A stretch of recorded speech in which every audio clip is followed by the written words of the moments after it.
live from, as you see behind me, Palm Beach. Let's see if we can get those a little wider and a little greener, Ted, so they can see it. Those trees don't look Palm Beachy. However, the tree does. The tree looks great, and we'll give you a whole shot of the tree eventually. Yeah, we will. This is our first day with the tree up. So let's get started. Let's get started with Joe Kent's testimony from yesterday. Joe Kent, who testified yesterday, and his testimony was kind of missed in all of the he's the National Counterterrorism Center Director, Joe is. Maybe it's fine. Might be fine. It's fine. I would. He testified yesterday. We'll get up. That there are 18,000 terrorists. There are 18,000 adults that are willing to sacrifice things that are. There are 18,000 terrorists that are willing to help others. Take it out. We're going to have to take this away. Just take it You know away. that famous JFK quote. Just take it away. Yeah, and turn the volume down. So there are 18,000 terrorists in the United States that we kind of know of. I don't know if we know of them or we kind of know of them. I'd say kind of know of them. And I tend to think it's a lot more than that. For example, Ramanullah Lakanwal, the Islamic terrorist who shot and killed one National Guard woman and wounded the other, who is, of course, being played down very, very much and ignored because it's yet another killing of an American in the name of Allah and under the aegis of Muhammad. This is what Muhammad told him to do, and Lakanwal is doing what the Quran tells him to do. And he was he was one of 88,000 Afghans that were brought into this country on the theory that they helped the United States. So far, 2,000 of them have been discovered as terrorists, and 16,000, 2,000 definitely terrorists, 16,000 suspected of being terrorists. Now, a lot of them that got in were worse than Lakanwal. They were people that didn't have. The theory was that we were going to take the Afghans who helped us, to reward them for helping us after we vetted them to make sure they weren't counter spies. In that business that we're talking about, where the locals help you, some of them are straight, honest, and wonderful. And some of them play, as you might imagine, both sides against the middle, like the counter spies in the Cold War, or it happens in intelligence all the time. So you may very well be bringing in a guy that helped kill some of them, but also helped kill some of us. And that's why there has to be careful vetting. You just can't let them all crash onto an airplane like the sub-moron in the White House did, or the autopilot. We don't know who made that decision. Now, these are all people who died because of Joe Biden. And there's a fundamental decision he made that they don't emphasize enough. I don't know why. I don't know why. Including our press, meaning the anti. There's a core decision that he made that threw this whole thing out from the very, very beginning. And no sane president would have made it. Or no president who was loyal and patriotic to the United States would have made it. Here's the decision that he made. And any child, I think I could explain to them why you don't do this. When he decided on the evacuation, he made every wrong decision you could make. Here's one very critical one. He took the soldiers, the military, out before the civilians. In a country with 4 major terrorist groups. You know them, Al-Qaeda, ISIS, whatever, okay. And then he expected that the civilians would be able to get out in an orderly way. with no soldiers to help them against a terrorist that would immediately pounce on them. I have seen in books that have been written so far and in leaks so far that everybody told them this was wrong, irrational, dangerous, to the point of idiotically stupid.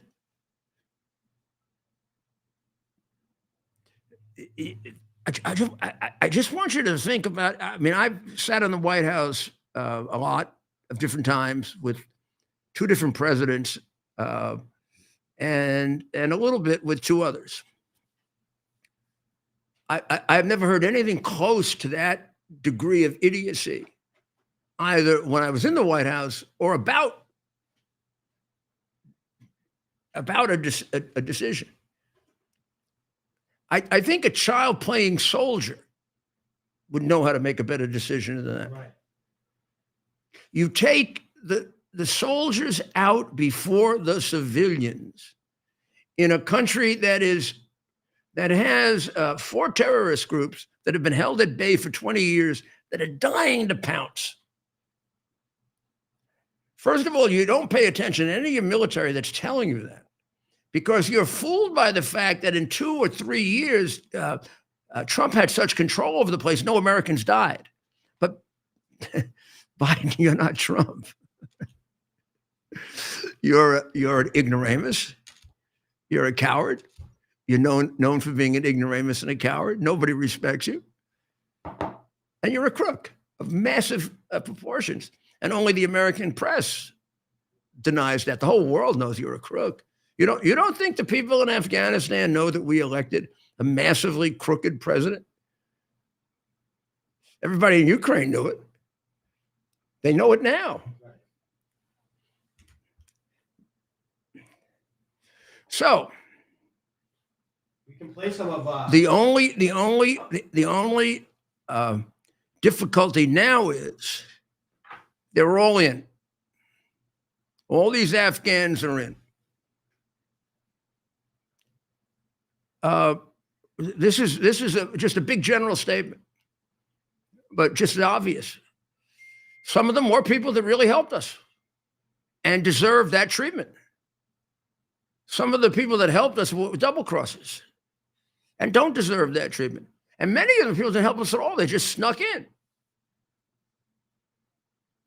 So I don't know, 8,000 terrorists, 16,000 terrorists, 20, 30, 40, 50. I don't know. They're all over the place. And the little excuse for an FBI director that used to be there before Cash testified over a year ago, they were all over the country. They all came in. They were all over the country. It's terrible how many terrorists we have here. He just didn't point out that he did nothing about it when it was happening because he was in Biden's pocket and in the Democrat pocket, trying to frame Trump, trying to get him convicted before he got elected, and trying to frame me and many of my friends. FBI was too busy doing that to help us find terrorists. Right. So Joe, I think, gave the right testimony. I think it was conservative when he said 18 known. That means they've caught up with 18,000. I mean, they all came in and nobody knew. So this is all work that had to be done on catch up. And it's got to be less than 100% accurate. Joe also made the point that they're not necessarily looking for a spectacular attack like 9/11, but they'll take certain targets of opportunity, like killing the National Guards, or killing one and wounding another, or going after Jewish people, or whatever they can do, whatever they can get away with. And there are plenty of them, and it's a very, very tough job for the FBI, and the Democrats are doing everything they can to make it difficult for ICE to do its job, for the FBI to do its job.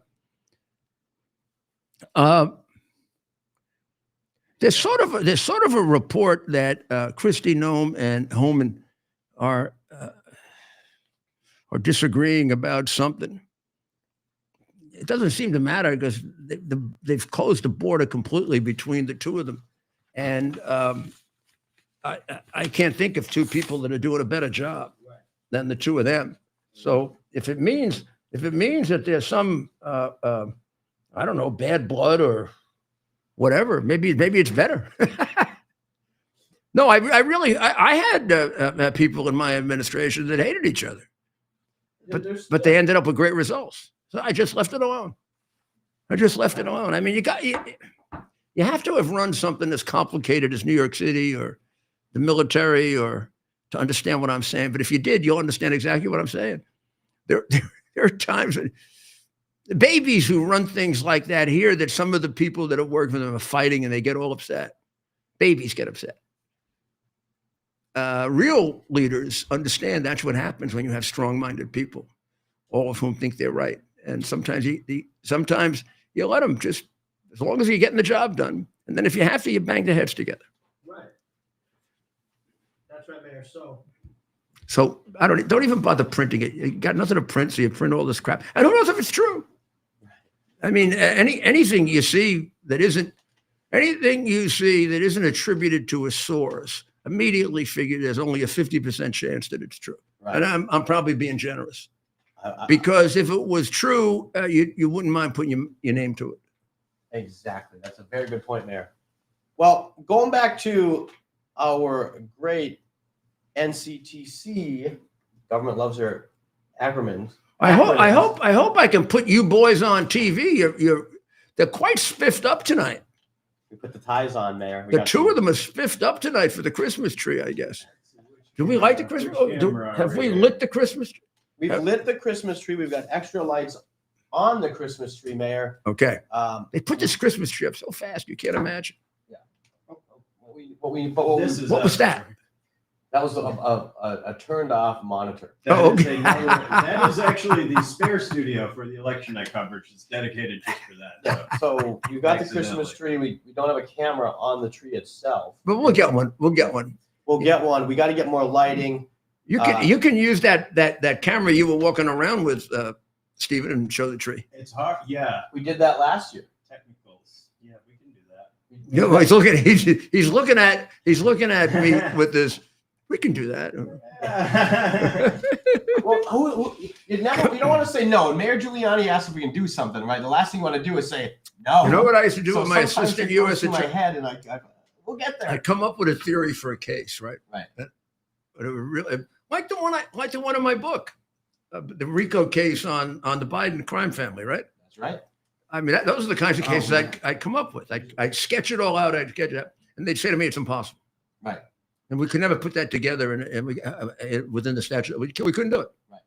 I said, you all graduated at the top of your class, right? Oh, yeah, I was third. I was first. I was fifth. Yeah, I went to Harvard. I said, so, I mean, it would be fair to say, possibly a little bit of an exaggeration, but you're kind of like geniuses, right? Well, yeah. Yeah. Oh, then, you should have. Yeah. Well, then in that case, you can fucking do it. That's right. Don't go around bragging about how damn smart you are and tell me you can't do the impossible. Well, speaking of smart, hey, how's it going? I have to say, a Yankee fan just walked in. So we just and somebody else walked in with some Christmas cheer. Yeah. And a cigar. Oh my God! And he has no idea that I've been thinking about smoking cigars all day. I almost took a break, Ted. Yeah. When John came over to take that off so they can sit down. Give him a seat there, Steve. I thought so. I almost took a break today when John came over to have a cigar. I have a bunch of them in there. Well, right. Let me announce with an "I told you so" spirit. But it's only a small amount of money for them, but it's just an indication of what I told you from day one. Tashella Sherry Amore Dickerson. That's one hell of a name. That's a mouthful. Was slapped with 20 wire fraud counts and 5 money laundering counts for funneling $3.5 million that was supposed to go for social justice programs into her account. Oh, she's an official of Black Lives Matter. Oh, would you look at that? She's an official of Black Lives Matter. No, they don't matter. Black lives don't matter to the people in Black Lives Matter. You know what matters? Communism. Read their 20 points. It has nothing to do with black people. It has to do with destroying the nuclear family, not believing in God. It has to do with government-owned property. It has to do with 78 genders, of which I am convinced that if you have to, I think it's 58 or 57 genders. I do not want to exaggerate. If you have to study that, like this is what's wrong. This is my view of what's wrong with education at Ivy League schools. If you have to study the 56 or 57 genders, you don't have time to study history. You don't have time to study philosophy. You don't have time to study math. I mean, most of them can't add. They got to go to their calculator and add. And if it's wrong, they can't check it. That's right. Well, do we want to hear from Yes. Joe? Well, this is NT. You know, the government loves their acronym, so I want to make sure I get this right. NCTC Director Joe Kent, a great man. Yes, I do. Let's put Joe on. He's very impressive. He's protecting us. And he should get all the support in the world because he's keeping you and your children safe. That's right. Against terrorists. And they're bad people, unlike the demonstrators. And Al-Qaeda on the run in Iraq and Syria, thanks to the decisive action and the strikes that we've taken there recently since President Trump took office in January. However, we have a persistent threat from the individuals that were allowed into this country by the previous administration. The number one threat that we have right now, in my view, is the fact that we don't know who came into our country in the last 4 years of Biden's open borders. What we have identified is alarming, and I want to share that with you today. We just recently put out a warning of the heightened risk of terrorist attacks posed to the homeland by terrorists pretty much of all stripes, but in particular from ISIS and from Al-Qaeda. NCTC has been crunching the numbers and going through the sheer volume of known and suspected terrorists that are in the country that came in under the Biden administration. So far, NCTC has identified around 18,000 known and suspected terrorists that the Biden administration let come into our country. These are individuals who, under normal circumstances, would never be allowed to enter our country because of their ties to jihadi groups like ISIS and Al-Qaeda. Yet the Biden administration not only let them into the country, and in many cases facilitated their entry into the country.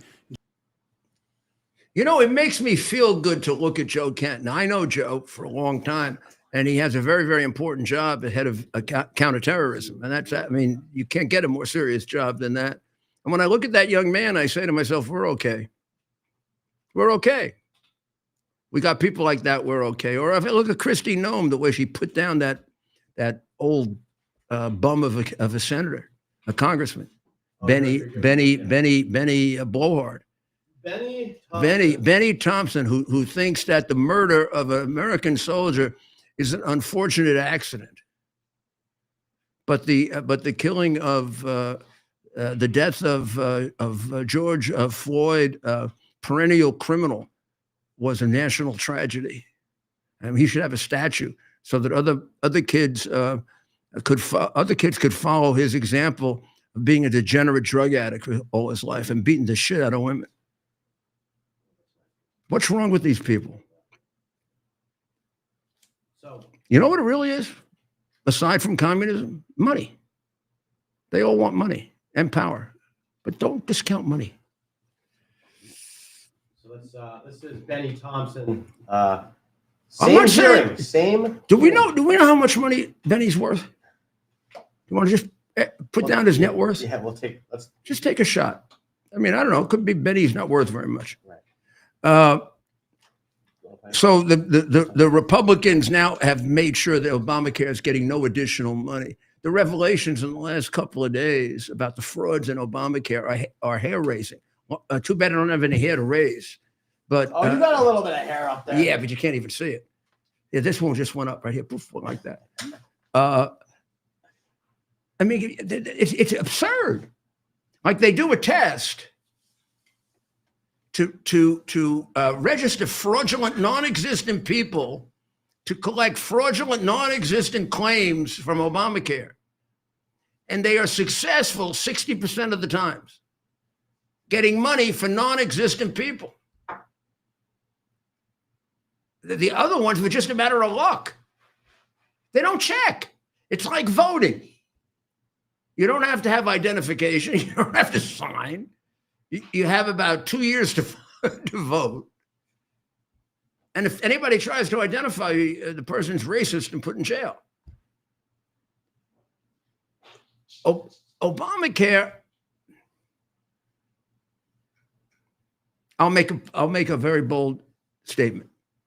I'm probably wrong, but I love when you make bold I statements. wonder if we did a real survey, if there were more fraud than there was valid claims.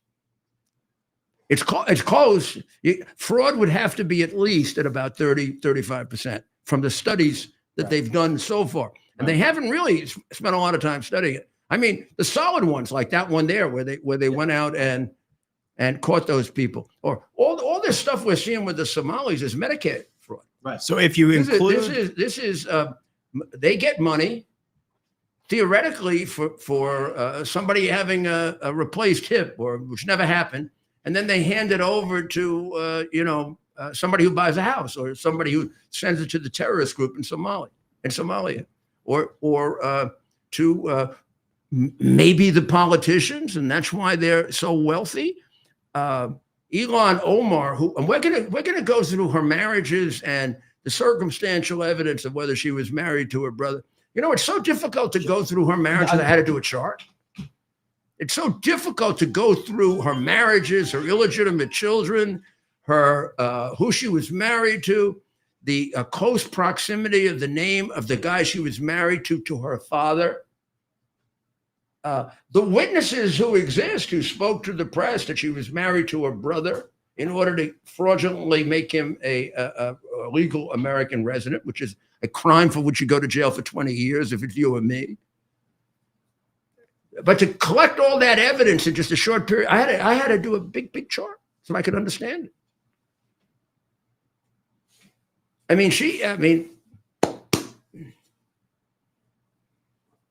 I should just volunteer to prosecute all these cases. Right. I get them done quickly. Just give me a really good staff like I used to have. Well, that's if we actually. I won't say it. I won't say it. AOC. You can't. I mean, this is small potatoes. Given the $1 billion here, the $1 billion there, and all the Somali fraud. That now Somalia fraud exists now in Minnesota, in Ohio, and in Maine, and it's the same scheme in all three places. Now, Minnesota one has been investigated the most. And it really started under the Democrats because they were even the Democrat regular government employees who can't be tarred with the same brush as the political Democrat were so disgusted they started investigating because Walz wouldn't do anything about it. Ilhan Omar wouldn't do anything. Well, and they said those aren't our fraudsters. What? Those aren't our fraudsters doing it. We got to investigate them. Well, those are the ones who might have gotten the money. I mean, it could be that Walz got enough money from China that he didn't need the money from Somalia. I mean, nobody has ever bothered to take a look at what is, 30 years ago into China, teaching in China. They let you come back on year 2, year 3, 4, 5, 6, 7, 8, 9, 10, and you're not teaching communism. You're teaching something else. By year 4, they're killing you. And then you bring 500 kids per year with you. What are you bringing 500 kids per year to see the glories of China for, if it isn't to indoctrinate them, tampon Tim? I don't even think you're an American. I mean, before we ever got to all this Somali fraud, I think you're somehow one way or another working for Red China. And nobody's bothered to take a look at who was paying for your 2 businesses sending people to China. Who the hell would want to go to China anyway? I was there. They threw me out. Oh, you've got some great stories from your time in China. Yeah, I got some great stories now that they're over, but the one where I didn't think they were going to let me out wasn't such a great story when it was going on. Hey, where's the Chinese food better? Is the Chinese food good it's over there? great when it's over. Like I went to Albania, and then the day I'm there, the president of Albania comes and tells me, we just arrested these 4 guys that were going to kill you. Oh, thank you. Well, I'm glad you arrested them. Thank you very much, Eddie. That was very nice of you. Right. You hear that story and it probably jars you a little, but then you're great. I can smile. See? Yeah. And you're thankful they caught him, right? Yeah, it was nice. They had all these bombs. They had complete plans of our New Year's celebration, and they wanted to take me and Madame Rajavie out. That's right. Then they went bigger. A couple. The Iranians or the Chinese? The The Iranians. Iranians. Yeah. The Iranians did 2 attempts, and the second attempt was going to get me, Judge Mukasey, Newt Gingrich, and the MEK leadership. And that was the Belgians the Belgium arrested them. Interpol. France wouldn't prosecute. France probably would have given them the Legion of Honor. This is like a Netflix TV show in the making right here. Oh, well, and that's just Iran. We haven't talked about the Sicilian mafia, the American mafia. That doesn't count because they voted not People to say I won assassinate a certain number of elections. the They US. never count that one. That was the most important election I won. It was the commission of the mafia, and they voted 3-2 not to kill me. Think about that. Well, I guess That they was were before over I was mayor. If they had voted to kill me, I never would have been mayor. I wouldn't have been around for September 11th. I mean, I hate to say it, but New York may not. I mean, even before, obviously, September 11th. But what you did to clean up the streets of New York. I mean, what would have happened if we had 4 more years of Dinkins, and then who knows what? Well, Some that's also very interesting. But post-apocalyptic version AOC spent $50,000 just in Puerto Rico. This is the advocate for the poor. But you see, this is perfect communism. This is exactly what when I mentioned to you about Black Lives Matter. Black Lives Matter. The 3 founders, Patrice Cullors is the one whose name I remember, but the other 2, they began as they were trained, and I think they were trained by Red Chinese. They are not they're not amateurs. They're professionals. They were trained Marxists, but they were trained for something different. They were trained for what we're going through with gender, and they were trained for challenging our concepts on gender, trans procedures.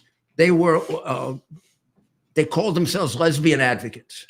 That's what they began as. That's the organization they began.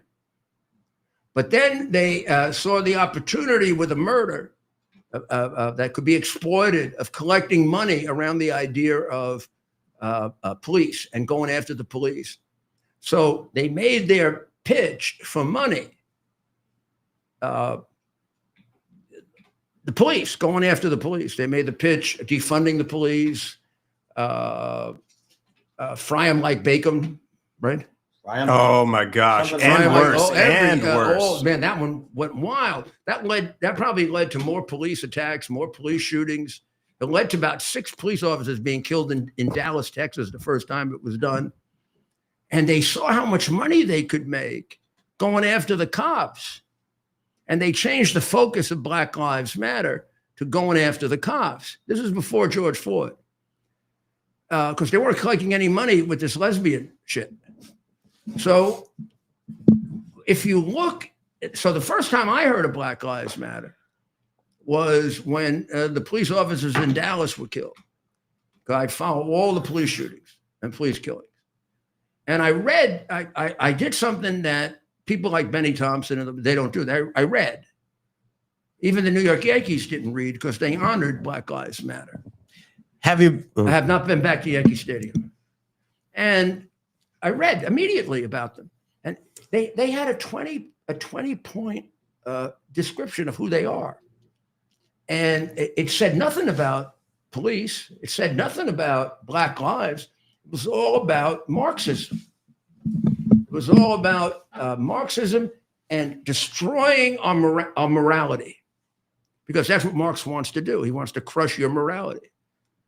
And the idea was to get Americans to completely blur gender, which is why you get a justice like Jackson who gets interrogated in her hearing, and she's asked, could you define woman? No. Well, that's not accidental.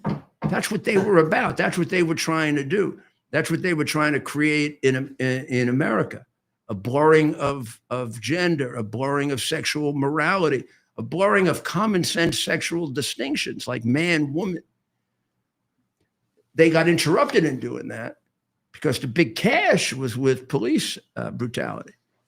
And they collected that cash and they stole it all. And people are still giving them money. Right. Not a lot. A lot of those companies have broken with them. I mean, the Yankees would have nothing to do with them now. Right. But I got angry because they never bothered to check. They hear this like Gave into the pressure. like a bunch of silly fat dopes. They just say, Black Lives Matter, yeah, let's give them money. Would you take 10 minutes to read what they're about? I mean, are you so freaking woke you can't even take 10 minutes to say, let me just read it. Oh, they want to do away with the nuclear family. I don't agree with that. Yeah, and look how they spend their money too that And they raise. They want to do away with God. Oh man, I don't agree with that at all. Right. Oh, they want to do away with the distinction between men and women. Whoop. Woo-hoo. What about freaking nuts? Well, That's why we are where we are. before you get on AOC for spending over $50,000 in Puerto Rico, Mayor, I mean, she was going to a Bad Bunny concert. And I have a feeling those concert tickets ain't cheap. August 10th, Bad Bunny concert. What the hell is Bad Bunny? Bad Bunny, this Why is the can't they guy have why who's doing the can't halftime show. Bad Bunny is the artist for this year's halftime show, and he kindly let us know on national TV that if we want to understand him How and come I don't enjoy even this make this connection? I show, don't pay enough attention to this. we got to learn Spanish. We got to learn Spanish to watch the halftime show this year. This is America. This is the United States of America. Our official language is English. We don't have to learn Spanish. You have to learn English. AOC was caught using My grandfather came from Italy. He couldn't speak a word of English, and none of his children ever learned Italian. None of his children ever learned Italian. He spoke broken English. He had an Italian accent until the day he died. But he would never allow his children to learn Italian. They even got annoyed about it because they thought it would be better for their education if they had learned Italian. You're not learning Italian. We came here. We're Americans now. And then two of them went off to fight for America, and one of his nephews lost his right leg in Italy. Right. Well, That's what was that not just me. That's what was built into us. That's how we're America. That's why we're America and not one of these other stumble-bum countries. right. Because we assimilate, not just immigration. Immigration's wonderful. Assimilation's better. And All these people who came over until these bums started coming over realized they were coming here because this is a better place than where they were coming from. And by the way, that's still true. There's no place better than America. This. Do you see the president's anger when he talks about Elon married to her brother Omar? there's additional evidence today that's come out. See showing that his that's the anger. truth. His anger is an anger that comes out of my generation. And what it is how can you be so negative about this country? What the hell did you come here for? If you don't like us, stay in Somalia and starve. You don't have a government. You may have two honest people. I'm gonna show the video. Stay there. You want to come here. You come here because you want to get away from that, not because you want to make us like you, which is what they have done now in Minneapolis, in Maine. They got a damn Somali fraud in Maine. What the hell are they doing in Maine? And they've got one just starting in Ohio. And they're stealing from Obamacare, which was put there for the purpose of stealing. Yeah, by design.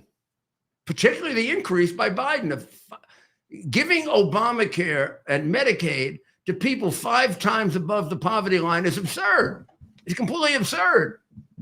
And the amount, I really would like to have a challenge to see, can you get beyond the 50% mark in Obamacare in fraud? That more than 50% of it is fraudulent. If you combined it with the waste built in, I think you're well over the 50%. Got to be in certain states. If you think about how many lawyers are making money off it. I bet in Minnesota it's beyond. I bet there's more fraudulent money going to Minnesota than money to actually get an operation for a person. Oh yeah, and then preventing the fraud costs a lot of money, and so when you factor in all that graft, it's like Right. we're getting we have change on the dollar. So this is Rep Ilhan Omar, watch this. You may have to read the captions to follow along. But ask yourself, is this someone who is representing the interests of the United States of America and American citizens she's purported to be Are we representing? going to go to Elon? Okay, I'll put out Fulton County. Give me my chart too. Ilhan Omar, this is her on video. You're going to want to read the captions. ka qabanaysaa wixii annaga aan dhahno dowladda Mareykanka qabo waa kalsoonidaas inaan isku qabno annaga Soomaali haddii aan nahay wadankan annaga ku nool wadankan wadankii aan annaga tax ka dhiibno waaye waa wadankii gabar idinka dhalatayne ee Congress ka fadhiso intii aniga aan Congress joogo wadanka Soomaaliya biyaheeda dad kaleeta iyo badeeda dad kale ma qaadanayaan wadanka Mareykankana kuma taageerayo dad kaleeta in annaga ayna dhacaan marka taas ka seexda waabteeda waxay ahayd dowladda Mareykanka waxay ka qabanaysaa wixii annaga aan dhahno dowladda Mareykanka qabo Read it along here. waa kalsoonidaas inaan isku qabno annaga Soomaali haddii aan This is Rep. Ilhan Omar. My answer to Somalians was that the U.S. government will only do what Somalians in the U.S. tell them. dowladda Mareykanka Who is she telling this to? She is telling this to an audience of Somalians Where? in Minnesota. We'll try to get the What the hell is she talking about? What we're going to do what the Somalians tell us to do? right. She's not talking about me, is she? Yeah. Well, she's talking about the United States government. Let me get the. Did I take a break so that we could sell some products and we'll be able to eat with the Somalians taking all our money from us? Right. Fine idea. Right. We have had no. When this one gets finished with, we may have no money left. And I apologize. It was hard. You know, I'm switching the clips around on that while trying to read what's on screen. But what she says is the U.S. government will only do what Somalians in the U.S. tell them to do. Oh, really? They will do what we want and nothing else. They must follow our orders. And that is how we will safeguard the interest of Somalia. We Somalians must have that confidence in ourselves that we call for the shots in the U.S. We live in the U.S., pay taxes in the U.S., and have a real No, they voice. don't. They don't pay taxes. They don't make enough money to pay taxes. And you And, don't well, even get and her- the taxes they pay, I don't Would think you it makes like up to for the look at amount they've of stolen. taxes they pay in return for the amount of welfare they get from the federal government? They're a net loser. And Ted, you're not For as capturing long- you're for- not capturing her nasty tone. So Well, right. For as long as I am in the U.S. Congress, Somalia will never be in danger. Its waters will not be stolen by Ethiopia or others. Oh, great. We're going to And the U.S. would not dare to support anyone against Somalia to steal our land or oceans. Regardless of how you feel about Somalia, a member of the United States Congress shouldn't, under any condition, just unilaterally promise that we, the United States, will not ever take action over another part of the world. Right? That's absurd. No. What? Can we? This was a very difficult thing to do. Now, we're going to take a break so that we can take care of our practical obligations as capitalists, because we're very proud to be capitalists. We like to sell things. We like to make money. We think it's really, really good to make money. And there's only one thing in The Godfather I agree with. It's a quotation in Godfather 2, Godfather 1, second half, when Barzini says, "After all, we're not communists." When they're talking about whacking up the money, he says, "Well, after all, we're not communists. After all, we're not communists." Let's go. U.S. Army Major Scott Smiley paid a high price serving our nation. Scott was leading his platoon in Iraq when a blast sent shrapnel through his eyes, leaving him blind and temporarily paralyzed. Scott would become the first blind active duty military officer before medically retiring years later. Thanks to friends like you, the Tunnel to Towers Foundation gave Scott and his family a mortgage-free, specially adapted smart home. Show your support for America's heroes now. Donate $11 a month to Tunnel to Towers at T2T.org.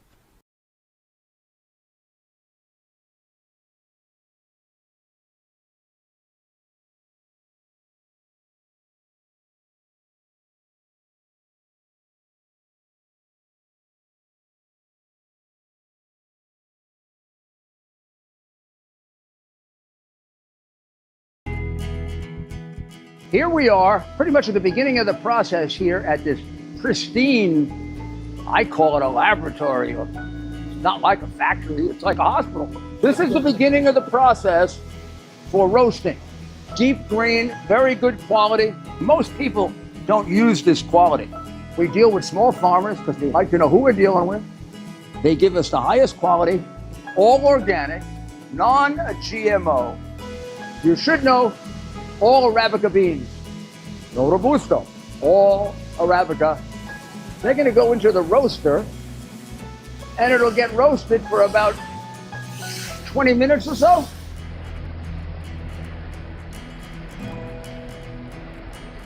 Oh my goodness, look at these. My goodness.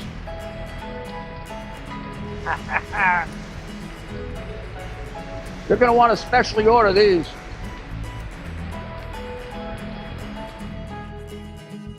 This is what goes into Rudy's coffee.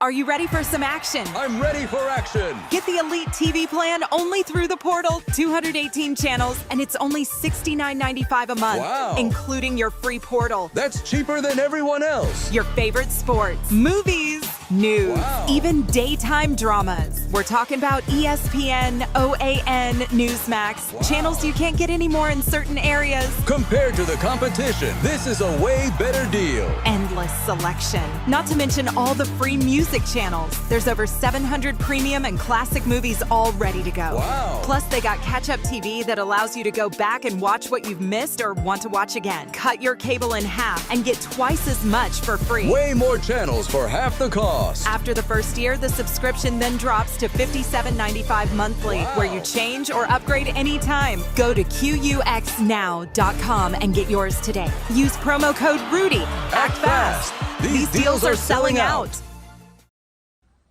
Don Corleone had all the judges and the politicians in New York. Then he must share them. All he loved is youth. He must let us draw the water from the well. Certainly he can present a bill for such services. After all, we are not communists. See? I mean, I know my number one favorite book, of which I have about 8 versions, is the Bible. That's not anything other than the fact that I was a seminary student, remember? So I have Protestant versions, Hebrew versions, several Catholic versions going back to Douay Rheims and to Didache, and because the translation of each of the words is so important, and there's so much dispute around certain words. It's very important to have several Bibles. You can't just rely on one Bible. Sorry. However, I guess my non-religious favorite book is The Godfather. Not just The Godfather, but the whole thing. So when we went in Las Vegas to the what is the Mobster Museum? What do they call that thing? The Mob Museum. In Vegas? Yeah, we got a nice book. I don't have it here with me. It has the complete script of all the Godfathers. So I have it. There are friends of mine I've lost contests. So I have to tell you this. I've never lost a contest on opera, but I have lost contests on The Godfather to several, Tony Carbonetti, Ken Caruso. They know it better than I do. And I'm very embarrassed of that. So I got myself the script and I read it. I want to know it better when we have, they get it. I get kind of like a version. They get the exact language. They have it just memorized completely. I don't have it memorized completely, but it has a lot of wisdom in it. I mean, I know it sounds stupid because it's a mobster book, but it's got, if you take the mobster part out, it's got, like, we're not communists, right? But we shouldn't be communists. So let's talk about Ilhan Omar. You see these two charts? This is the one I did myself. I'm just going to show it. You can't read it, but you can just see it. And wait. And this is the one that Stephen did to make it look nice. Okay, I didn't know it was going to be shown. Oh, I like this. So you can read it. Wait. Put yours up. I'll hold this for you, man. Golly. So let's this is trying to figure out, is this her brother or not? Oh, so let's take a look at this maybe I'll use mine for a second. Yeah, that's So here, okay. First of all, she comes to America as a kid. She's about 3 or 4 years old. She becomes an American citizen, so she can like get them. She can like get all these Somalians in. Okay, so in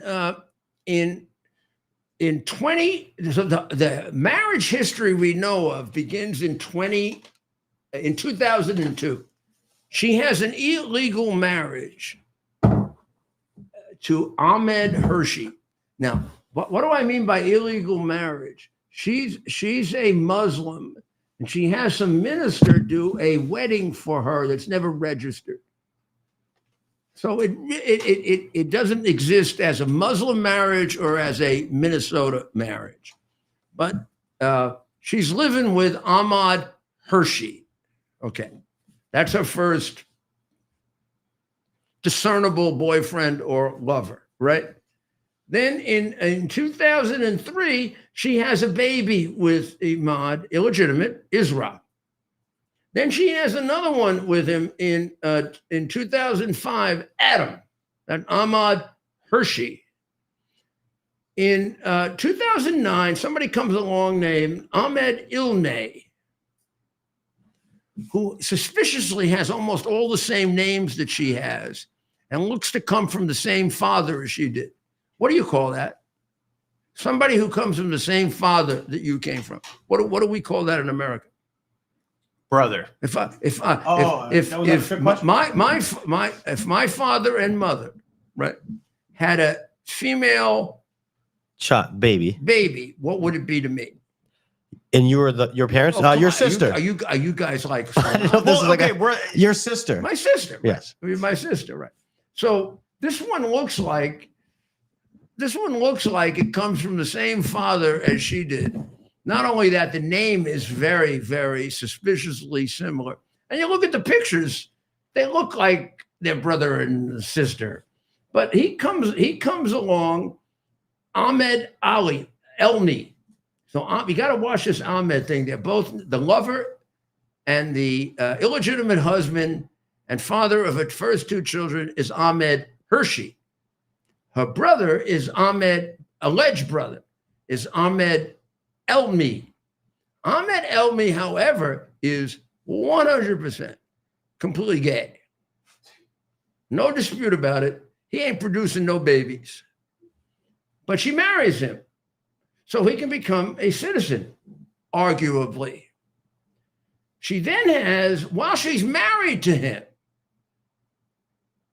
the gay brother, she has another kid with Ahmed Hershey because the 3 are living together. And they're all going around and everybody thinks it's really cute that she and her husband, Ahmed Hershey, have this little gay guy with them. But that's her official husband who she married on February 12, 2009, in order to get him papers in the United States. And then she has another kid with, not him. Remember, he's gay. She has another kid with Ahmed Hershey in 20. I know it gets complicated. In 2016. In the 2012. But she's married to her brother when she has the kid with Hershey. She never marries. She finally marries Hershey in 2019 when she's going to run for office. And she's married to him when she runs for office. She's had 1, 2, 3 kids with him. And then she dumps him for Tim Minette, who is a multimillionaire, maybe, because she contributed $2.8 million to his being a multimillionaire by giving his firm all these contracts. This is Egon Omar. You can't figure out who the hell she's married to. It appears as if none of her children are legitimate. It smells like a fraud, to be honest with you. It smells like criminal fraud, allegedly. And then, if you look at the names, if you look at the name of the kid of the guy who's the brother, the father, they got a lot of names, these guys. Noor Syed Mohammed Elmi. The brother is named Ahmed Noor Syed Elmi. That's her brother. That's her father. And you look at pictures of all of them together, they sure look like each other. Now, here's the problem.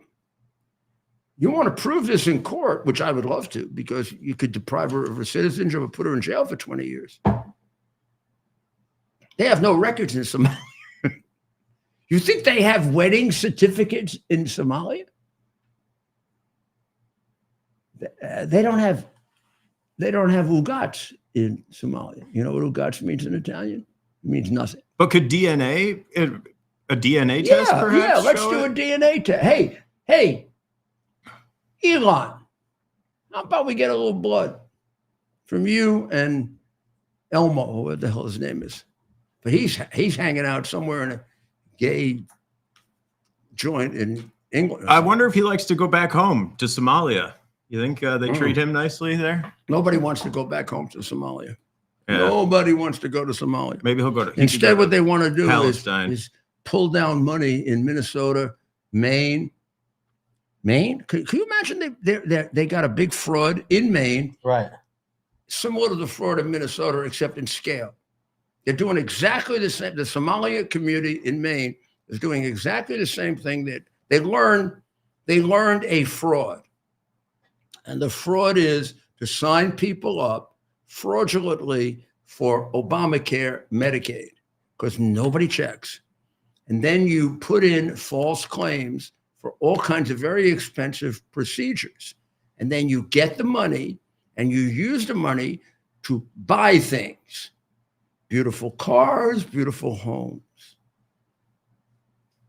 Put it in the bank. Send it to Al-Shabaab, a terrorist group.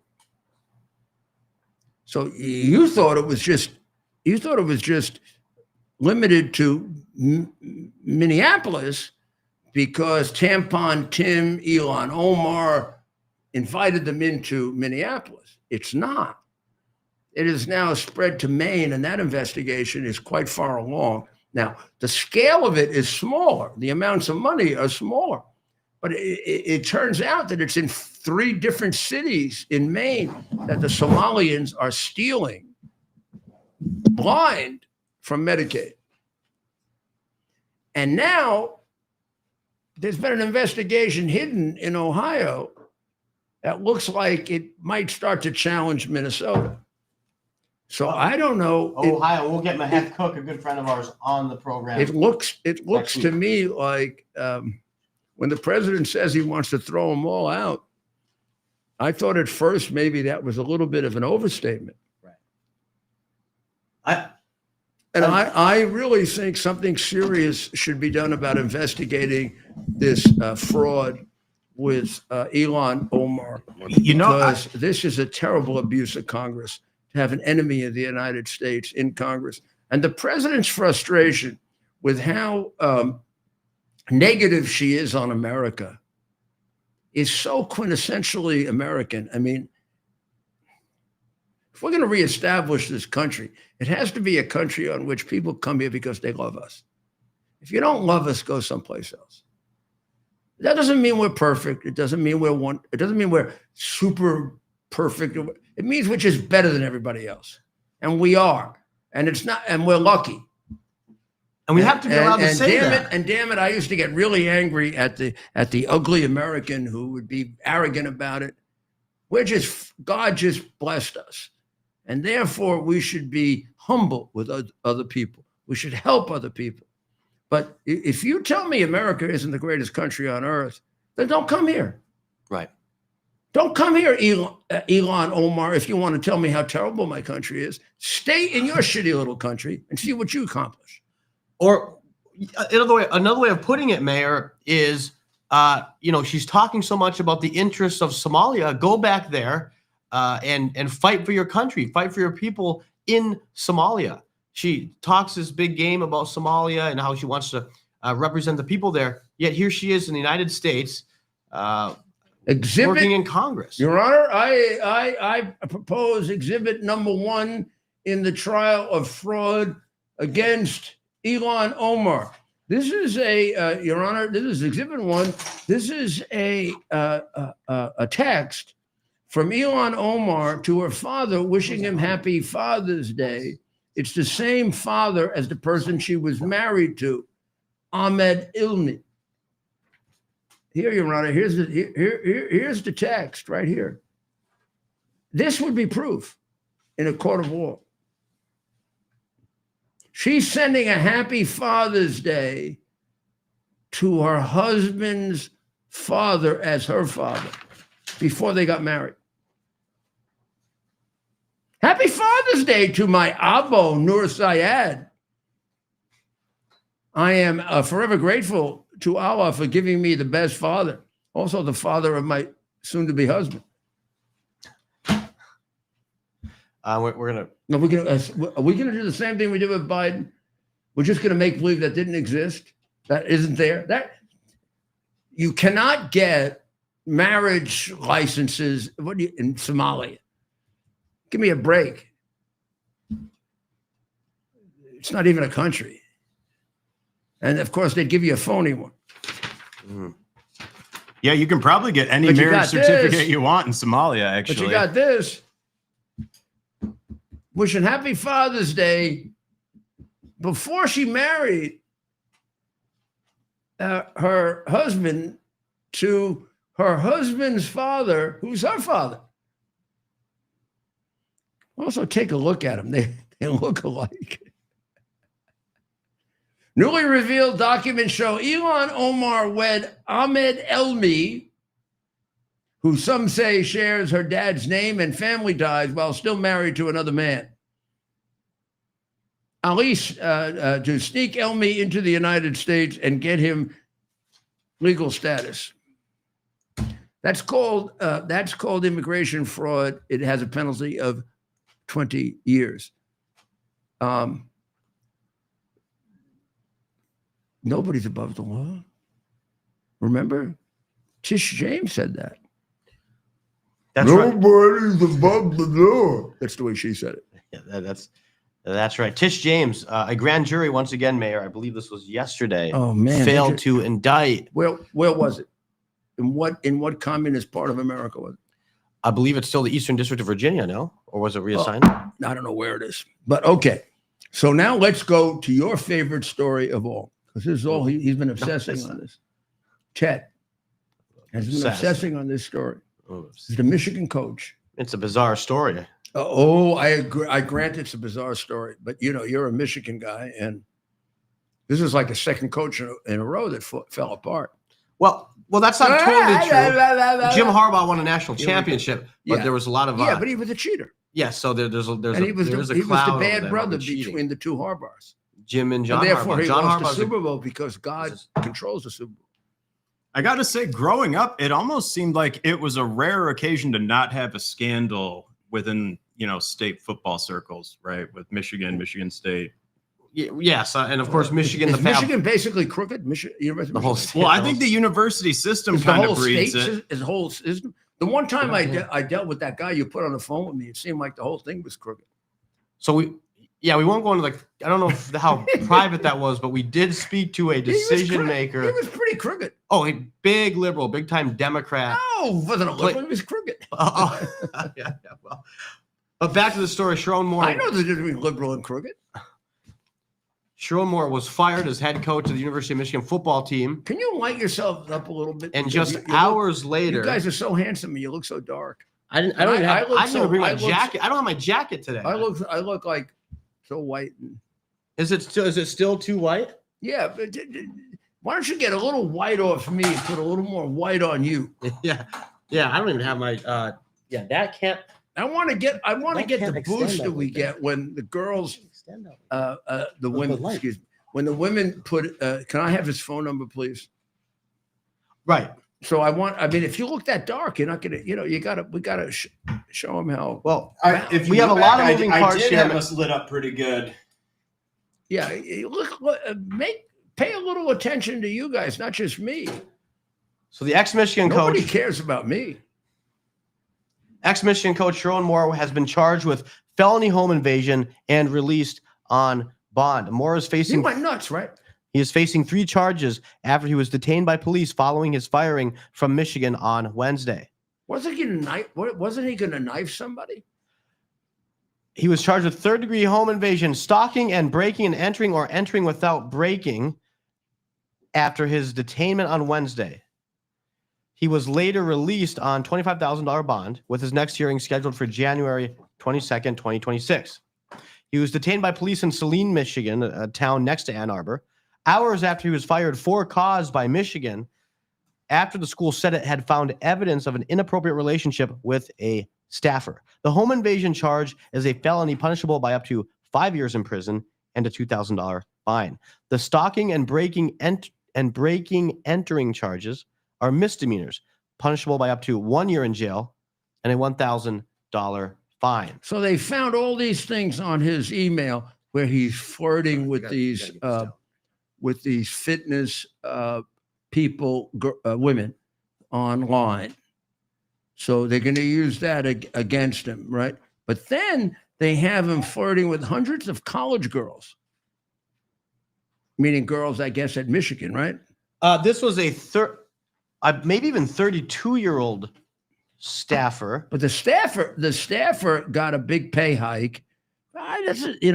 Look, I go by New York and Washington standards. It didn't seem like that big. She went from like 40,000 to 60,000 and 90,000 or something like that. I believe it was something like 46,000. But he was making like, how much was he making? 22 million? 6 And those million do a year. sound like reasonable pay increases for a competent person that starts off. Yeah, if she was starts competent, off. who knows what she was doing? But if she was competent at it, Yeah, the pay increase alone wasn't enough to signal any sort of foul play. The university apparently had done its own full investigation. like they have You your won't call it a full investigation. staffer's alarming pay hike. It wasn't that alarming if she was. Look, you got to decide.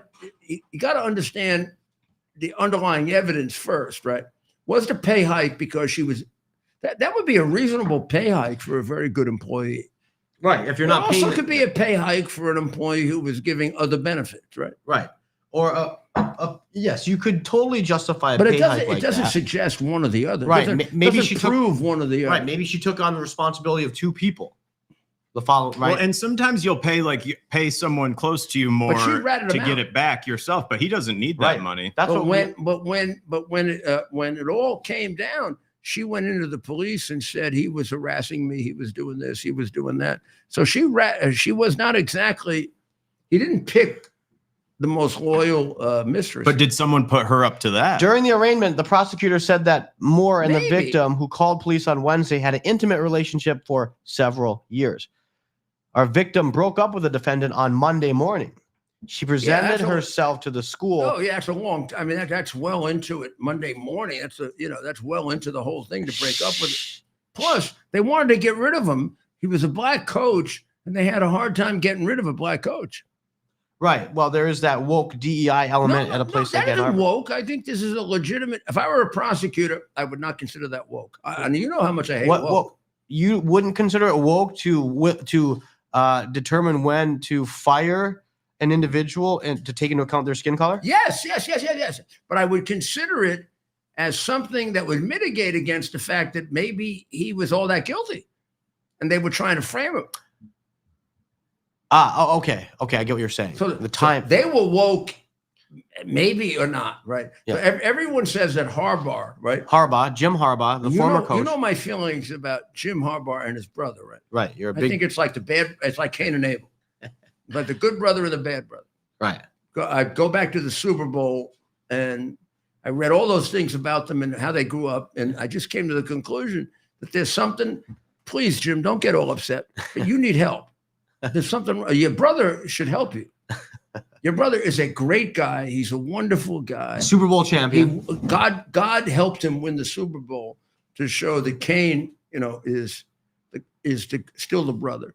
And you picked Kaepernick and got rid of the loyalty to your quarterback who got you there. Right. Wow, I didn't like that right from that point on.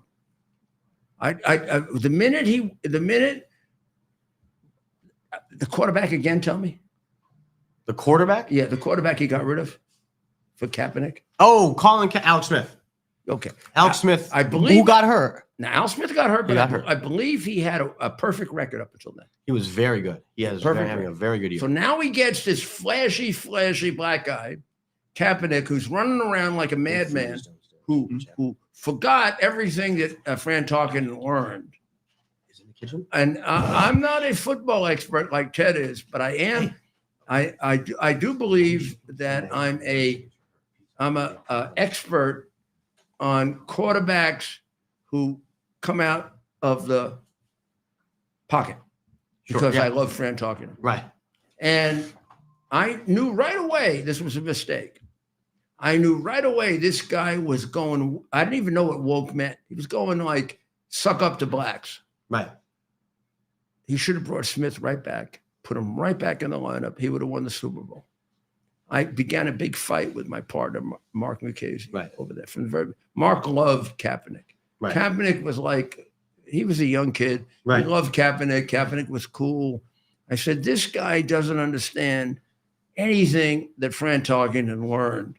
They're going to figure this guy out in about 3 games. We get to the Super Bowl. He throws the pass that loses the Super Bowl. Kaepernick does.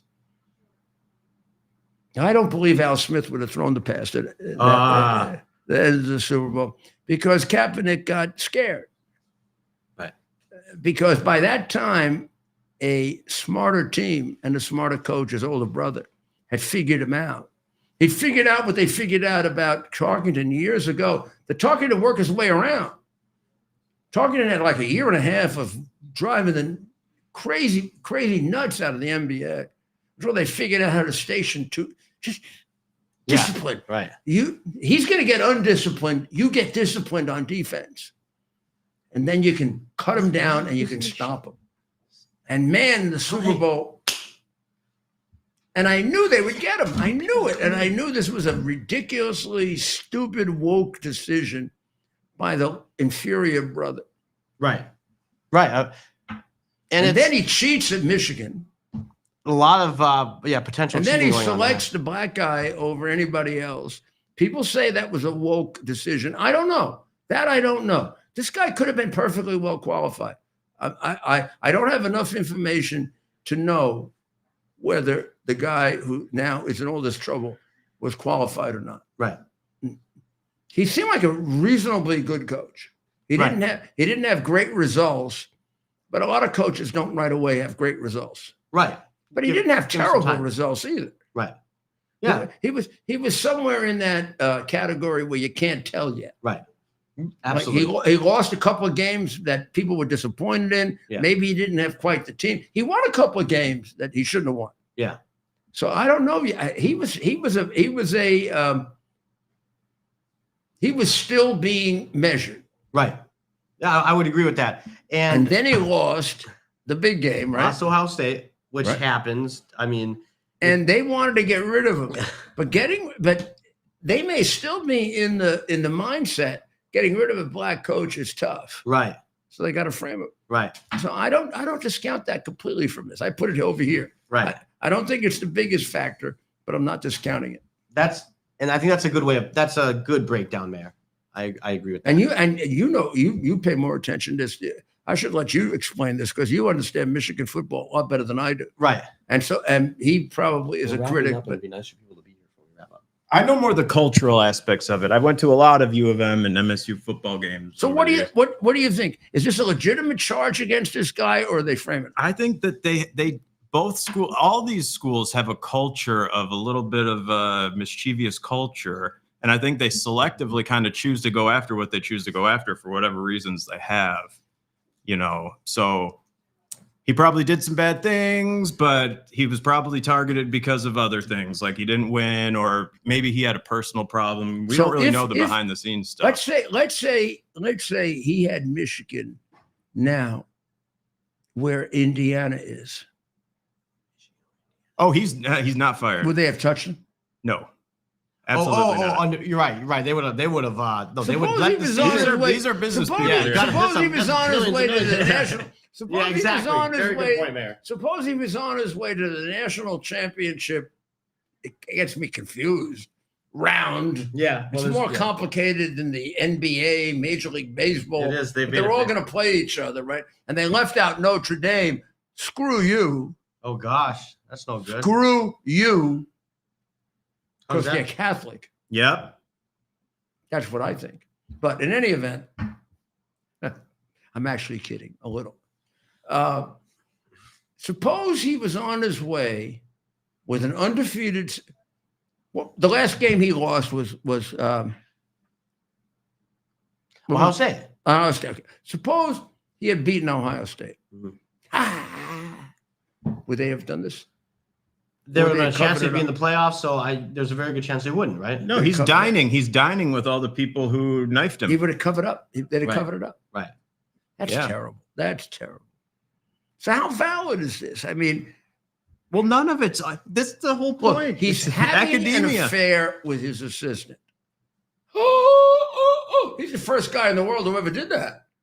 Nobody ever did that before. This is like horrible, horrible, horrible. He has an affair with his assistant. I mean, if they were to take, if we were to go back in history and take out every coach who had an affair with his assistant, there'd probably no coaches left except Vince Lombardi, who went to mass every day. Every day. Yeah, but only Vince. Vince would have been the only one. And they joked that the priest would look at Vince and to make sure he was doing it right. Yeah, but Vince was more holy than the priest. But, right, exactly. So I think this is more complicated than it appears. Right. I really, really do, except for the fact that this guy, Sharon Maloney, went a little crazy with the knife stuff and the this and that. And well, someone's kind of framing him and taking $40 million from him. I'd be going nuts. Yeah. Right? Yeah. I mean, well, that's the thing, right? When you're fired for a cause, you don't get the buyout. So now they have a guy there, Biff Poggi. Did you read Now, about Biff? I don't know Biff, but I'm inclined to be favorable to him because it sounds like an Italian name. Poggi. Look, I He's take got- after he's my a- father. Anytime he saw an Italian name, he was like favorable. But Biff is the villain from Back to the Future, though. Oh, no. Biff. There can't be an Italian villain. Oh, yeah. That doesn't happen. Biff Poggi? Sounds like a great Actually, name. now that you say it, I like Biff. Yeah. Biff Poggi. So Let's who go is with Biff that. Poggi? He's the interim head coach, Biff Poggi. After Michigan fired Sharon Moore on December 10, 2025, the school immediately named Biff Poggi as the interim head coach. He's been Poggi had previously served as an interim coach. Oh, he does this interim coach thing. So on. did this guy? Earlier in the he have something to do with 2025 it? season when Moore was suspended and led the Wolverines to wins in those games. So he's a familiar face. He will lead Michigan into its upcoming bowl game, the Citrus Bowl. They're going to get a lot of views for the Citrus Bowl. Where is that? On December 31st, 2025 against Texas. They don't say where it is. In Texas? Citrus, though. It could be Florida. Got to be in Florida. Oh, wait Yeah, a second. maybe Citrus we, Bowl. No, Oh, yeah. but not maybe- the orange. maybe- The Orange Bowl is in Miami, right? maybe we should go, Maybe it's in Tampa. but we want to. But we want to celebrate New Year's. But maybe we can go to this and root for them. Well, let's find out. The Citrus Bowl. Citrus. I don't know if might I be- can rule against. I can root against Texas, though. I love Texas. Mayor, the Citrus Bowl. The program is searching for a permanent head coach. Poor Poggi is You gotta not going to go. be the permanent Go head ahead. coach. They've made that clear already. That's not nice. At least they should say they're going to consider him if he's leading them into a bowl game. That's kind of stupid. Right. Well, here's Biff. Here's a little short clip to give you an idea. What's wrong what with Biff's Biff? all about. Here's Biff. Here's a little clip to give you an idea of what Biff's all about. What are you going to do tonight to celebrate? I'm going to eat some Haagen-Dazs coffee ice cream with my wife and smoke a Cuban cigar. No, I like him already. Yes. But I will tell you. What are you going to do tonight to celebrate? So this was. I'm so what's pro wrong Biff. with I Biff? love Biff. I like Biff immediately. He likes Cuban cigars. For the record, I don't like Cuban cigars. But what did you say? Haagen-Dazs ice cream? Coffee Haagen-Dazs. So I love. We love that. I like right? vanilla better, but I'm okay with that. Yeah. They call As him the long most as he interesting isn't man in talking coaching. about the traders Ben and Jerry. Oh gosh. If he's having Ben and Jerry, we don't talk about it. Now, Tomorrow is the Army-Navy game. And I did a lot of work on this, so I'm going to spend a little time on it. The Army-Navy game, look, I'm a Notre Dame football fan, but I consider the single most important game every year the Army-Navy game, without any doubt. And I got to tell you what, ChatGPT screwed it up big time. So don't trust it. Don't trust it. So I have known forever who won the first Army-Navy game. From the day I was born. Navy did. They won it 24-0. This is what I got back from ChatGPT. The first Army-Navy game was played in 1890. Absolutely right. It was actually held at West Point, New York. And Army won that very first game with a score of 24-0. No, Navy won the game. I'm sorry, ChatGPT, you're wrong because you're a bunch of left-wing swine. It was the beginning of a long-standing and cherished rivalry between the two academies. Yes, that's true. Has it been consistent? No. It was suspended during the World Wars. It was also suspended during the Korean Wars.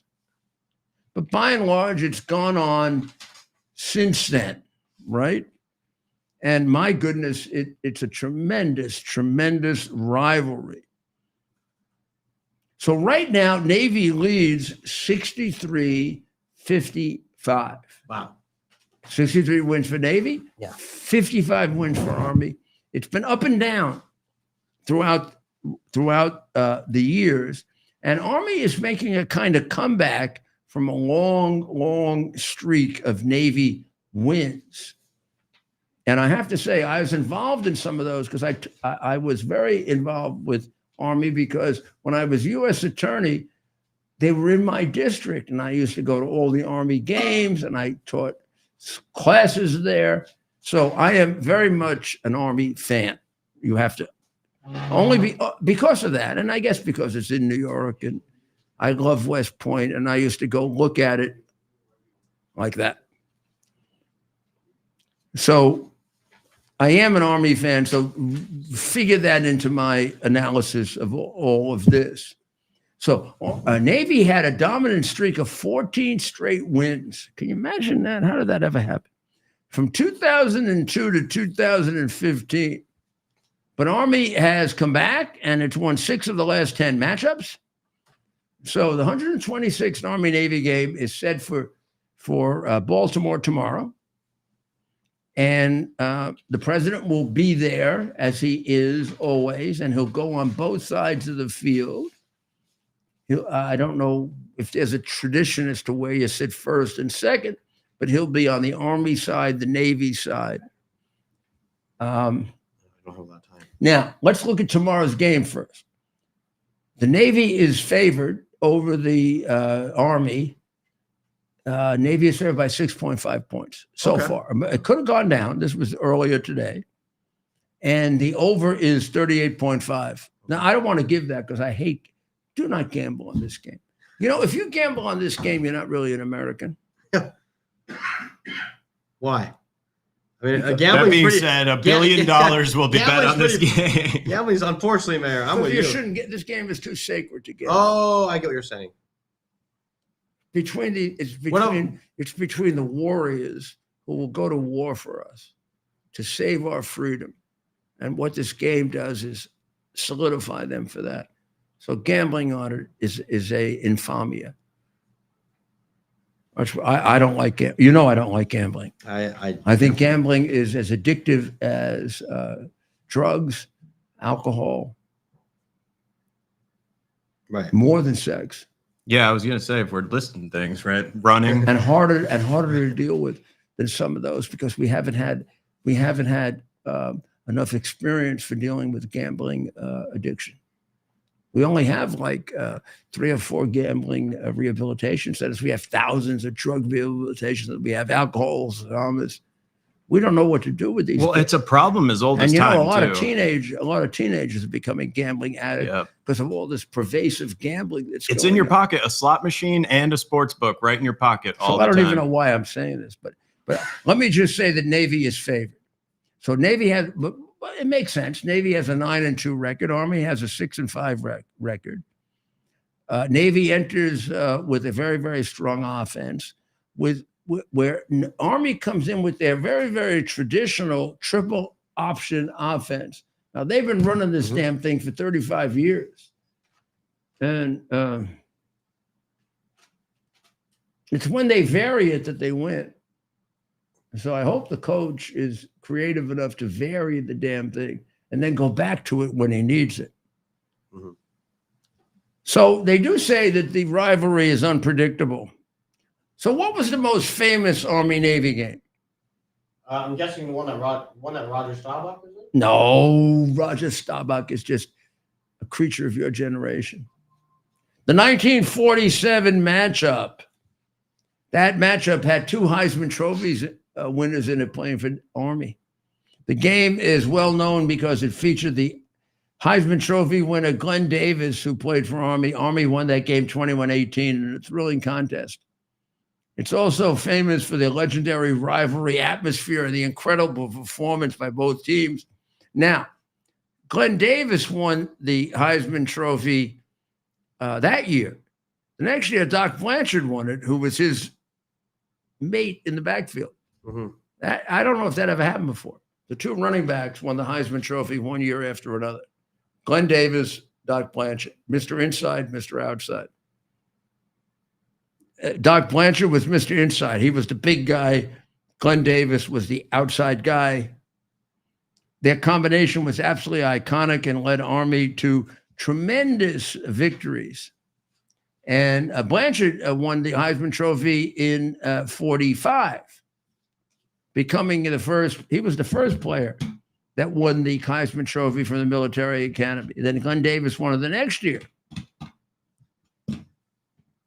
And here's probably the most famous college football game ever. It was Glenn Davis and Doc Blanchard were part of the teams that went undefeated. And in 1945, the Army team was undefeated. They were led by Blanchard and Davis, 2 Heisman winners, except they played Notre Dame at Yankee Stadium, who was also undefeated. So who won? Come on, boys. 19. This is football history. If you don't know this, you're not entitled. Tie. Yeah. That was a total game. It was the tie? 2 teams undefeated, Army with the two Heisman winners, and Notre Dame were tied at the end of the game. 0-0. Whoa. What? 0-0. You're thinking Yankee Stadium about all the great games of the Yankees. You don't realize the football games of Joe Louis knocking out Max Schmeling. And 0-0. 2 undefeated teams. Who wins the national championship? That year? Mm-hmm. What's the year? 1947? Yeah. 1945. Oh, golly. Because they both What come down was to the that last like? game undefeated. They end up 0-0. They didn't flip Who wins the national championship? either co-champions or did they flip a coin? Army won it. So where? Because they determined that Army had more difficult opponents Okay. during the year. And also Notre Dame had a tie. They had no tie. I mean, 1945 coming They were off 10-0. Notre Dame was 8-0-1. coming off World War II. Yeah, where are we at They had in to go to one of the. relation to that? They had to go to the service academy, one of the service academies. Now, we just the first won the war. Army Navy game was played at 1890. It was played at West Point. Chat GPT thinks that that Army won it. It's not true. Navy won it 24-0. So we should make that clear. And it's going to be played tomorrow. And if you don't watch it, you're not patriotic. It's at 3:00. President will be there. You should be there. You know, the first Army-Navy game, the two captains that shook hands at the end of the Army-Navy game died in the Spanish-American War a few months later. Wow. So we're not talking about a joke here. Right, not at all. We're talking about guys who are going to go off and put their lives at risk for you. And some of them who have played in this game that you've cheered for died in Vietnam, or they died in Iraq, or before that, Korea. Right. It's different. It's different. And as Douglas MacArthur said, and Eisenhower and all the great generals, football prepares them. You got to understand football to understand what I'm saying. Okay. Right. So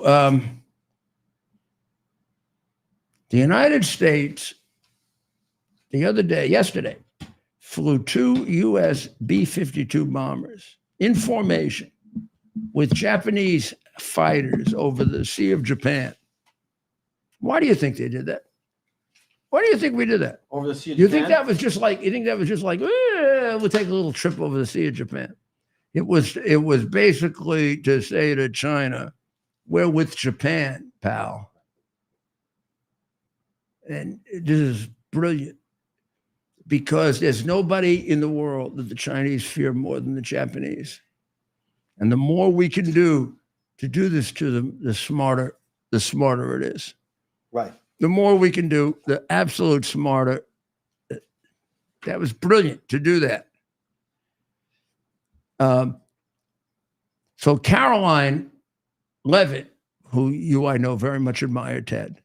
She's a rock star. Literally ripped apart Caitlin Collins. Who I also know very well.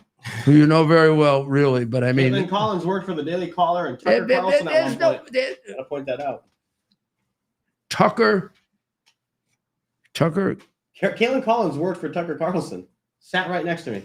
Oh, really? Was Tucker kissing Fuente's ass at that time, or was it before? Nick was just starting out. He was probably there. He was probably. I don't know, but I mean, if you kiss the ass of a Nazi, I don't get it. I love Hitler.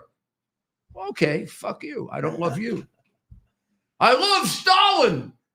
You got to tell me any more, pal? Get the hell out of my political party. Right. I don't want to be part of your political party. I don't like Jews. Screw you. Go. And we're not going to cut that part for the clips, right? No, please don't cut those parts. I mean, this is not even debatable. Right. The guy doesn't belong in polite company. Right. He doesn't belong in a Republican Party that started with Abraham. Abraham Lincoln would go crazy if he saw Nick Fuentes. Right. If he heard him say the things he says about women. Women should be subordinate to me. I'm a master of the universe. Jesus, what is he, about 5'4"? Masters of the universe is supposed to be a lot bigger than you, Nicky. Little Nicky. I mean, this guy, we should just throw out. We can't criticize the Democrats for not disciplining the squad if we don't throw this miserable bigot out of our party. I mean, I've watched him. I've looked at him. I've done 50 hours with him. This kid needs help. If he goes and gets help, gets a certificate from a psychiatrist that he's straightened himself out, we'll let him back in. How's that? Because this guy is mean, he's vicious, and there's something wrong with him. Really wrong with him. And if he's just doing it as an act, it's still something wrong with him. Right. Why the hell does he want to move us in that direction? Right. Why? Hatred? Bigotry? And Tucker, what's wrong with you? I don't know what's wrong with all of them. What the hell's wrong with Candace Owens? She's gone completely nuts on. Gotta make that money. I mean, she's getting the clicks. Yeah, but this is cruel. This is a woman who lost her husband. Everybody's talking about it. I mean, you don't know what happened. She's making it all up. And so I would just, her actions come off as crazy in that I just, unfortunately, the kind of algorithm, see this as a what algorithm? The algorithm rewards that type of behavior. Right. I'm just She's saying, out being she gets outlandish, the being over from the it. top. You know what the big algorithm is? Yeah. When you face St. Peter, Amen. that's Amen. the big algorithm, Candace. I don't know if you believe it or not. You pretend you do. When you face St. Peter, he's going to say, "Did you sacrifice your integrity for the money algorithm? Did you falsely create all these innuendos about that poor widow? Right. Did you do it because you wanted ratings? Did you do it, Candace, maybe because you were jealous? I don't know. You want to screw around, I'll screw around. If you did that, St. Peter's not going to like that very much. This poor woman is going through hell. I don't know what happened for sure, but I sure as hell am not going to indulge these ridiculous fantasies and crazy things and to attack her. Right. What the hell's wrong with you? Right. A little bit of kindness? Teeny bit? Gosh, I don't know. Maybe this disturbs me more than it should, but she keeps it up, I'm willing to go a lot further. You know that, Ted, right? I know that. I mean, this is not right. This is not right what they're doing to that woman. It isn't right. I agree. And children. And children, and my God, what they've been through. And you want to figure out the way they should grieve. Go figure out the way you should grieve. Right. Not them. You figure out how you should grieve. You don't go judging somebody else on how they should until you stand in their shoes. So I think Maduro, I don't know how long, Trump has given him a big runway, right? Yeah. Yeah. Oh, Maduro? Yeah. In a way, but Maduro can look at the United States, the State Department, some of its actions over the years. With the narco boats being struck, I bet you that's making him think twice. A lot of the movement of U.S. military personnel into the region, but all he's probably thinking about is Juan Guaido and that attempt back in, was that 2019? Yeah, but and Maduro, what a failure that was. This woman is a lot more than Juan Guaido. I mean, she got herself out of Venezuela, got herself over to Oslo, made her speech, and now I don't know. She's probably back already, and he doesn't even know. Right. I think she's got him beat. I mean, first of all, it's always been said about Chavez. Maduro was Chavez's number two. Maduro was a bus driver.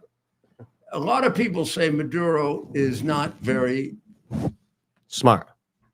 So they may have this guy like really cornered. What are his options at this point? What could he do? I don't know who wants him. I think his time is ticking no matter what. He's probably having trouble finding somebody. They tried Qatar, and Qatar doesn't want. I mean, Qatar is trying to rehabilitate themselves. They don't want him. I don't know where he can go. Spain would probably take him. That guy who runs Spain is completely out of his effing mind. And maybe he would take him. You think he's having those discussions right now? You think Maduro is planning his exit? Is the situation that fraught for him? He knows that at some point, this is him dancing Trump right now. He's going to put a little bomb on his head. He's going to be gone. And Trump has given him a tremendous runway. Tremendous runway for all the people that he's killed in the United States with cocaine and then all of the danger he poses to us with the possibility of a Chinese base in Venezuela. You take him out, you're going to scare the living daylights out of the guy in Colombia, Petra, who also is going communist. Yeah. And Trump has made it very, very clear that he has his own version of the Monroe Doctrine, stay the hell out of our hemisphere. We're going to start off by being secure right around us, and then further, and then further, and further, and further, which is a pretty logical way to approach it. Yeah. Unfortunately, that little son of a bitch is sitting right there. Well, I don't know for how much longer. Trump doesn't have 25% of our Navy. sitting outside of Venezuela for nothing. I almost want to go see it, right? Yeah, it's fabulous. You Sounds get remarkable. I mean, the aircraft carrier they have there is the greatest in the world. Yes. I mean, that Is that the Ford you're talking about? Yeah, Yeah. that's all you wouldn't need any. You'd need the Ford and its entourage that protects it. You get rid of the rest. That's more than enough to take care of Venezuela in 3 days. Yeah. Oh yeah. I bet the civilian fleet we have here in Palm Beach could probably get down there and take care of it. Yeah, I think Maduro should Maduro should take whatever deal he's offered really quick. It would be a good idea. Let me tell you one other thing I noticed in the Palm Beach Times. Palm Beach Daily News. The We're on Palm front Beach cover. Daily News, which is, by the way, left-wing crap. The town won't take part in immigration raids. Oh, I saw that. You think the people here don't want immigration raids? Is this Palm Beach County or Palm Beach Island? I bet you that's circulating. Second, throughout the region. I just noticed this because I picked this stupid thing up.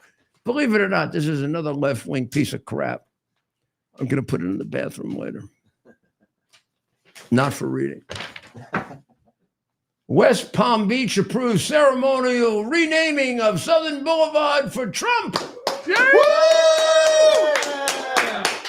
You hear from our audience? We got an So audience they are not going to cooperate in immigration. Why don't we arrest them all? Who is this? Wait, which one's Southern Boulevard? Is that So when they say Palm Beach Chief of Police Nicholas Caristo, do they mean Palm Beach the island or Palm Beach the county? Because he says that the town is not going to be required to take part in immigration raids. All right, we got to find out more about that since we live here. Okay, Yeah, we will. We'll get it's to it. ridiculous. I mean, that's a violation of federal law. But I mean, Well, this is the weekend, so I want you all to have a great weekend. I want you to definitely spend a little time praying because Sunday is a holy day. I mean, it's leading up to Christmas. It's Advent. And you should pray for the people of Israel, and you should pray for the people of Ukraine, and you should pray for the people of Iran, who are really in a lot more trouble than you are. And of course, you should pray for the president that he can make the right decisions, that has the strength to do it. Pray for people who are in jeopardy. Spend a little time worshiping God because we owe everything to him. Spend some time with your family. Enjoy yourself. Relax a little. It is the weekend.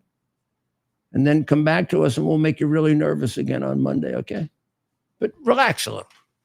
So you come back on Monday, and first thing is 7 p.m. 7 The p.m. Rudy Giuliani Show. Lindell TV. And X. And then X and everybody else at 8. And go to the podcast because now they'll be on the podcast. Three-part analysis of Nick Fuentes. Is he a danger? Isn't he a danger? And how did Tucker handle him? One part on Michael Francis and his life in the mafia. Soon there'll be a second part. So hit subscribe. You can get all those so you can spend a little time on the weekend catching up on that. And we'll be back on Monday. And until then, unless God forbid something happens, God bless America.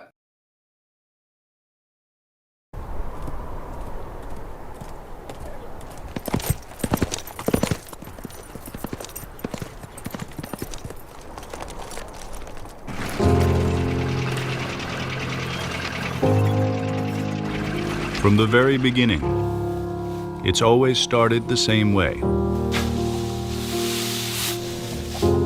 For every one of them, across generations, across eras, across history.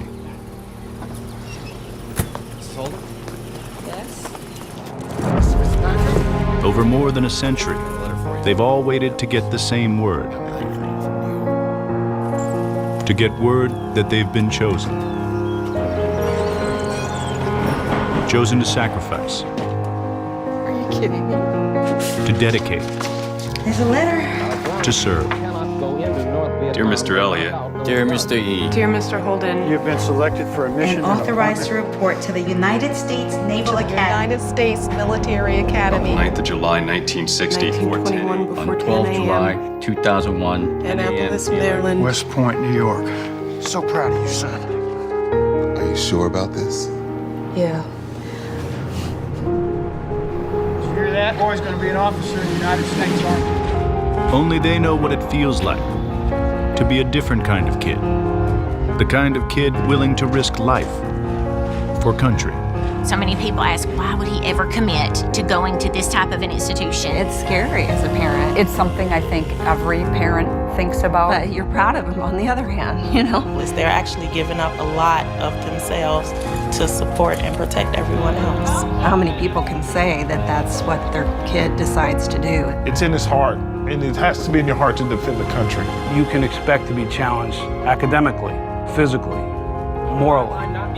Your summers basically don't exist. You miss out on the kids' holidays. It's not going to be an easy journey. You have your academics, you have your military duty, and you have football.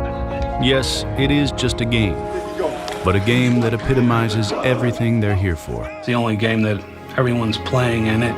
They're willing to die for everyone who's watching it. Since 1890, the Army-Navy game has embodied the timeless commitment of a group of young men and women to the nation and the ideals that both academies serve. War heroes, presidents, and Heisman winners have all graced this stage. Enemies for one day, who know their calling will unite them when they leave the field, just as their stories do wherever in America they began. Edify, New Jersey. Chicago, Illinois. Phoenix, Arizona. Nashville, Tennessee. Our son is Jackson Pittman. James Nautical, number 19. Johnny Trainer. Number 6. Andrew Wood, number 61. Go Navy! Lead Army. Fort Atkinson is cheering for you. Come on, Park, you got this. Back to back. We can do this. Kick some butt. Go Army! Lead Navy! It's the library. Never forget how it all starts for them. Never forget what it takes to decide as a kid that your life is going to be about more than just yourself. You're a mother. You're always going to worry. That's her first one. She carried him around for 40 weeks. They would do whatever it took to protect our country. It's tough. Once he decided and thought that this was right for him, I supported him 100%. He knew it was the place for him. So I really just tried to embrace that. I'm not going to be selfish. That's the unselfish thing for your kids. You let them go. You gotta let them go. From the very beginning, it's always started the same way. Across generations, across eras. They've gotten word that they've been chosen to sacrifice, to dedicate, to serve. And they've headed off to West Point and Annapolis. It takes a certain kind of kid to commit to these institutions. Now today in a football game, celebrate the courage of every man and woman to ever make that commitment. For the 118th time, this is Army-Navy.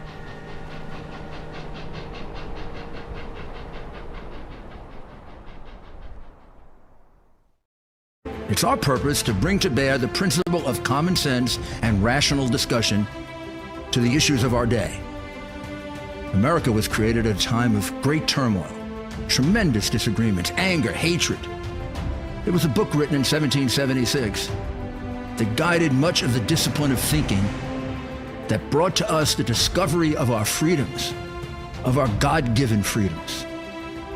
It was Thomas Paine's Common Sense, written in 1776, one of the first American bestsellers, in which Thomas Paine explained, by rational principles, the reason why these small colonies felt the necessity to separate from the Kingdom of Great Britain and the King of England. He explained their inherent desire for liberty, for freedom, freedom of religion, freedom of speech, the ability to select the people who govern them, And he explained it in ways that were understandable to all the people, not just the elite. Because the desire for freedom is universal. The desire for freedom adheres in the human mind, and it is part of the human soul. This is exactly the time we should consult our history. Look at what we've done in the past and see if we can't use it to help us now. We understand that our founders created the greatest country in the history of the world, the greatest democracy, the freest country, a country that has taken more people out of poverty than any country ever. All of us are so fortunate to be Americans. But a great deal of the reason for America's constant ability to self-improve is because we're able to reason, we're able to talk, we're able to analyze. We are able to apply our God-given common sense. So let's do it.